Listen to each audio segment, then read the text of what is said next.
That's it, Brian? Yes.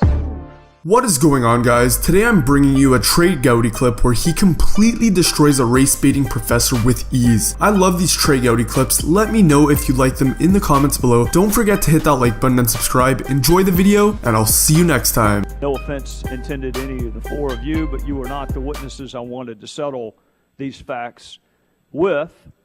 I wanted to ask the Department of Justice, but they're not here, so this is going to be a challenge. So I'll see if I can work my way through it. South Carolina passed a voter ID law in 2011, May of 2011. And in 2011, 1/3 of South Carolina's congressional delegation was African American.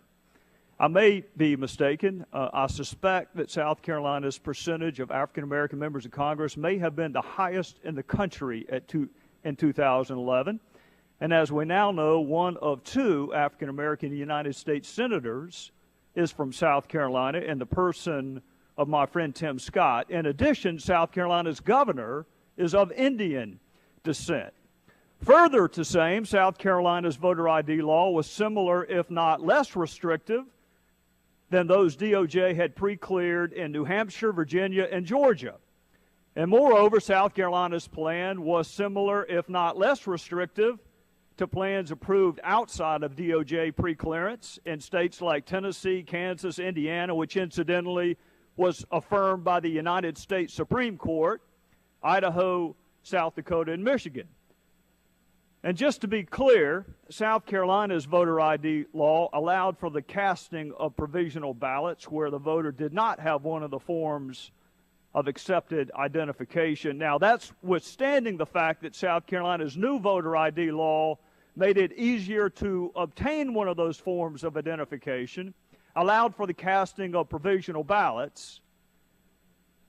So, Professor, in your testimony, you had mentioned the significance of having career prosecutors to make these decisions. Did I understand your testimony correctly? Yes, absolutely. Would you be interested to know whether or not the leadership of the Department of Justice ignored the opinion of these career prosecutors whose opinion you value so highly? What I would want to know. I want to know whether or not I want you to answer my question before you answer the one you want to answer, okay? Answer my question, and it is this.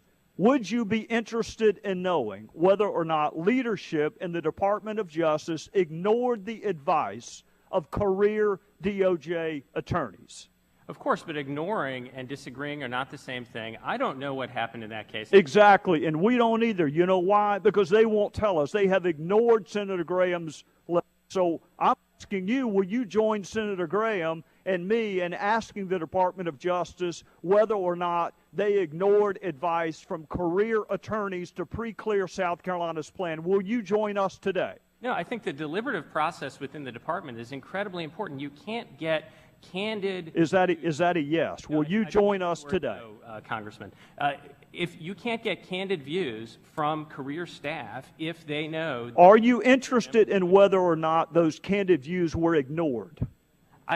You know, as a citizen, I would be interested whether they're ignored, but ignored. As a citizen, how about as a law professor? Yeah. Would you be interested in whether or not sound legal advice was ignored for political expediency? Would you be interested in that? Sure, but I think the proof in the pudding in this case is precisely in the opinion of the district court, which I referred to.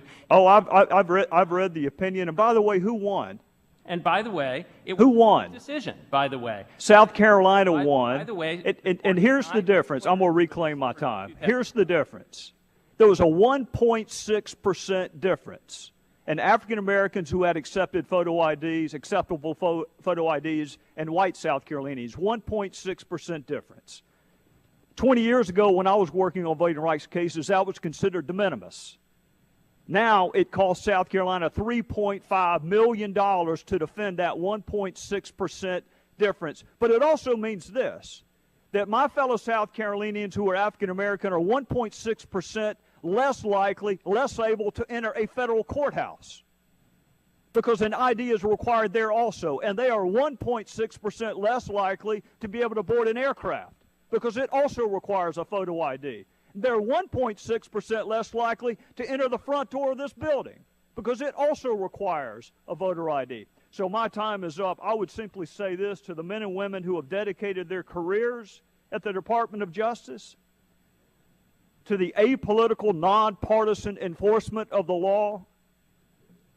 I'm sorry that we're having to have this hearing. And I'm also sorry to the state of South Carolina that it had to spend $3.5 million to have a district court, ultimately a 3-judge panel, ultimately agree with us. And I'm sorry for the Department of Justice that they put politics ahead of the law. And with that, I would recognize the gentleman.